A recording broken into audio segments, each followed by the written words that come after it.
Would you actually, a collaboration, say, between Oh, Raja sure. Kumari and BTS, would you like that? Any day, anytime, any day. I think that would be awesome. I just love when cultures mash up. I definitely remain true to myself. I definitely would not benefit from having, hundreds of millions of fake views. I don't quite care if people don't like them. Like, I mean, if I say something wrong and Yeah. and then I accept, I understand. But if people just don't like me because they don't like the way I blend the music, it's not for everyone. It's really just for those that enjoy it. And honestly, I just make music that I like. Welcome to Pinkula, Raja Kumari. It's so nice to meet you, even though it's virtually, but still. Well, Uh, thank you for having me. so you were just talking about how you were cleaning your house for 5 hours. So the first thing that I wanted to ask you is, how has the quarantine been treating you so far?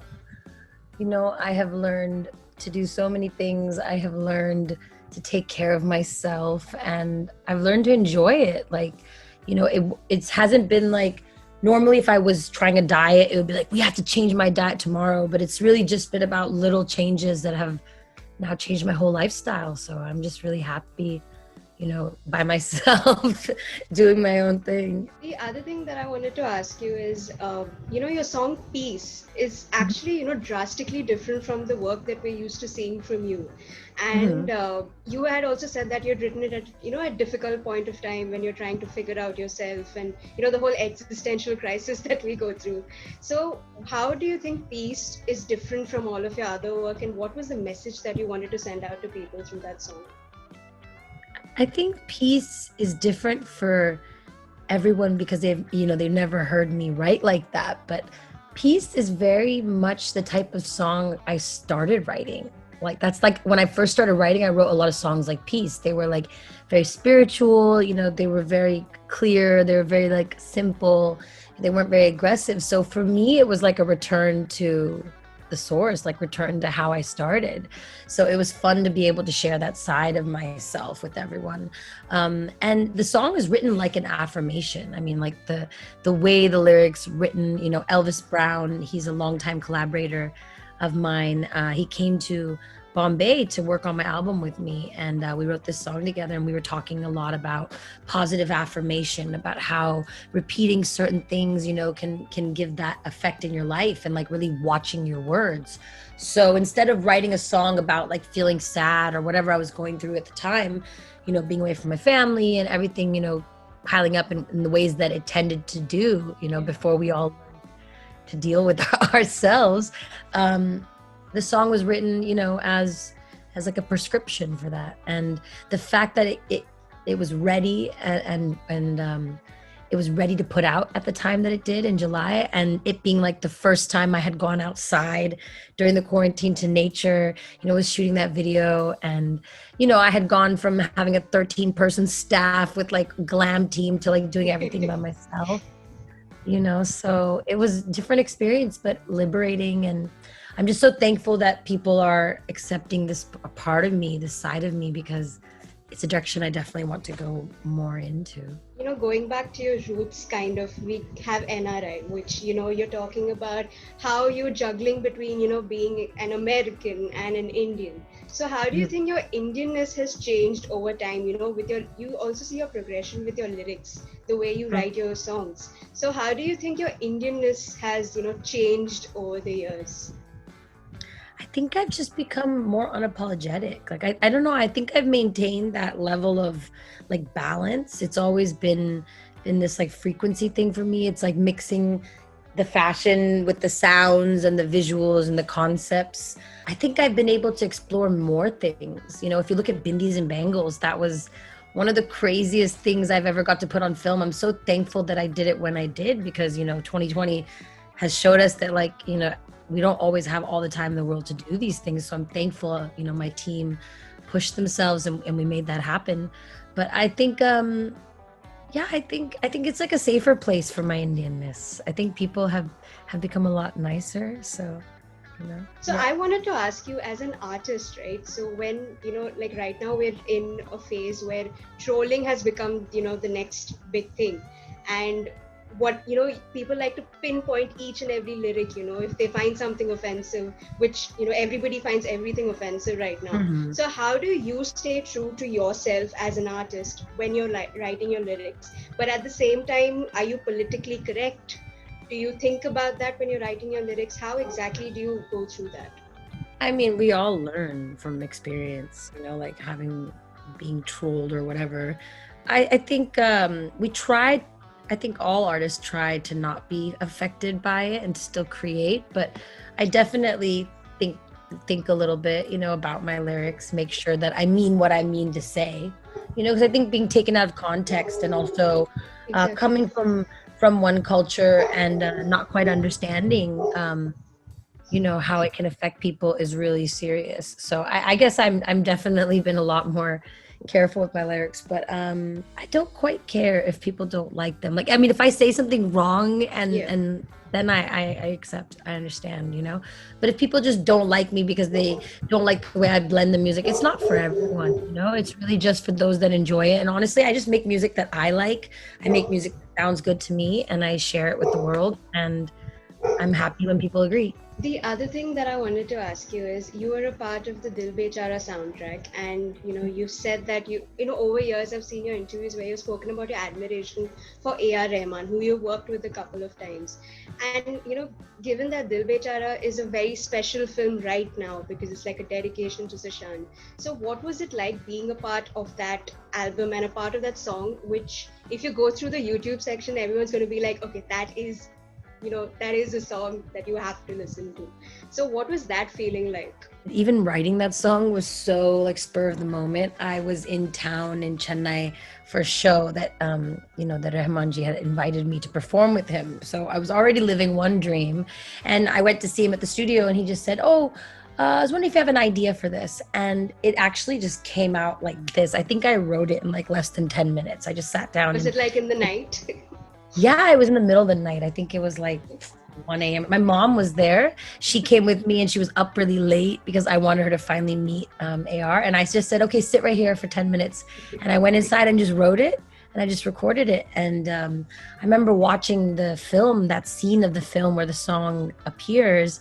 And I always remembered, after we did the scene, I mean, after I did the song, I kept thinking like, oh, I want to watch this film, and just remembering Sushant and remembering his performance. So, being a part of the soundtrack, I mean, anytime I get to work with AR Rahman, it's special, but, to be on a film like that is also special in its own way, just to have that kind of crazy mashup of a song, like what a crazy collaboration. I'm just excited every time I work with AR because he just kind of pushes me in different ways.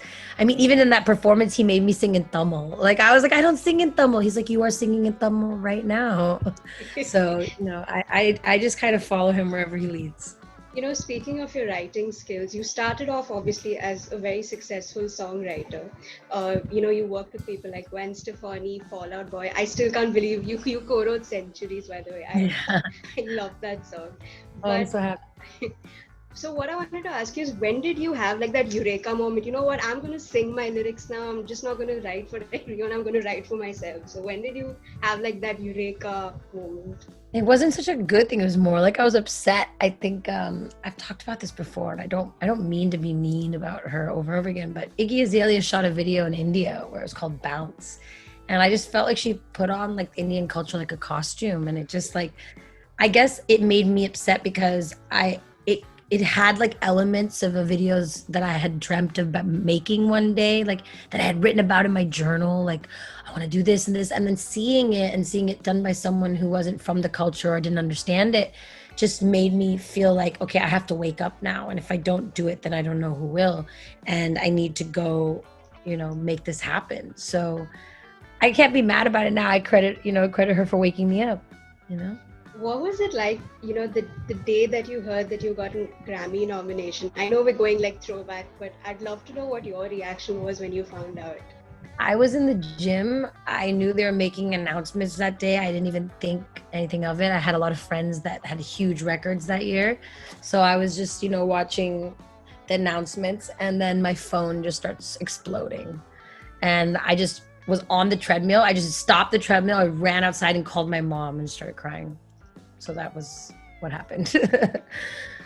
Speaking of your, upcoming album, fans are obviously excited and they definitely want some teaser, something, at least something. So could you give us at least a little bit of a tease of what we can expect? The new album is called The Bridge, and it's something I've had in my mind for quite some time. Being the third album, it's like the third chapter. First one was about manifestation. Second album, Bloodline, was really about protecting what is yours and, what are you willing to fight for. And I feel like this one has a lot more healing on it, but also a lot more understanding of who you are. There's still the, bad girl anthems that everyone knows me for are definitely on there. Some crazy collaborations that I can't say yet, but I think everyone will be proud. It's got a little spiritual touch as well. So I'm excited. Speaking of collaborations, there was this recent tweet that you did on BTS, and upon further research, you have obviously given shout outs to the songs that you like of BTS. So, Yeah. would you actually, a collaboration, say, between Raja Kumari and BTS, would you like that? Any day, anytime, any day. I think that would be awesome. I just love when cultures mash up, when people from different groups get to like come together and love one thing. So I just think that would be amazing. Are there The any BTS other? Army and the Kumari kids together. That would be insane. In terms of Bollywood music, right? A lot of people are complaining nowadays that all we're getting are remixes or remakes. So, do you think the touch that Bollywood had? I'm talking about specifically Bollywood music and not Indian music as a whole. But for Bollywood music, do you think there's that spark which used to be there before in previous songs, say like Pehla Nasha or Ek Ladki Ko Dekha? Do you think those songs? It's kind of going away. I mean, that spark is gone. I would hope that we're just in a phase. I wouldn't say that so quickly because I do believe that we have the most talented musicians. I do believe that we're capable of so many things. And I think that this time period is going to bring a lot of inspiration. And I think a lot of people are going to come with new music and new things. So, and also the remixes, even though for us we're saying, oh, they're older songs, but these younger kids were not introduced to that music. So in some ways it's like doing them a service. So they have, they know some good music from the past and now, we'll move into the future. But I definitely love doing Bollywood music. I love finding ways to blend my style in there and find ways to try to bridge it, from west to east. Cause my goal is to see, Indian culture in the mainstream, Western mainstream as well. Just like everywhere on the radio, all over, so we need Bollywood films to cross over. In terms of authenticity when it comes to an artist, right? Eventually, when you become big, there come the number game, right? Like the number of views, whether you made 100 million views or 200 million views. So I wanted to ask you, with the whole thing about fake followers and fake views and, paid views and all of that, how do you, like since you've become such a big artist now, how do you differentiate between, being, a kind of a mass appeal, but at the same time, staying true to yourself? Like, does the mass appeal, is it of very commercial importance to you, or is the fact that you need to stay true to yourself will always, trump everything else? Oh, I don't know if they have to be on opposite sides of the spectrum.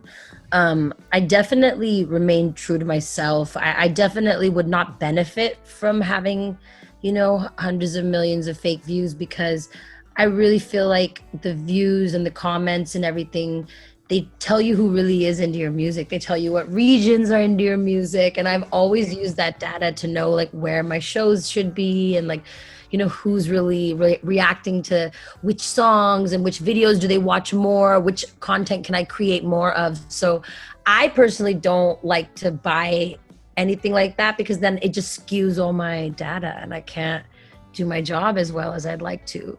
I understand that some people that happens, that game exists, and once you get on that number, everyone expects you to be there. But there's a sense of pressure as well, right? Like and I don't even want to like say anything bad about that too, because I mean it's I personally don't do it. I get when people are under that pressure, but I think it's best we just let the views be real, Okay.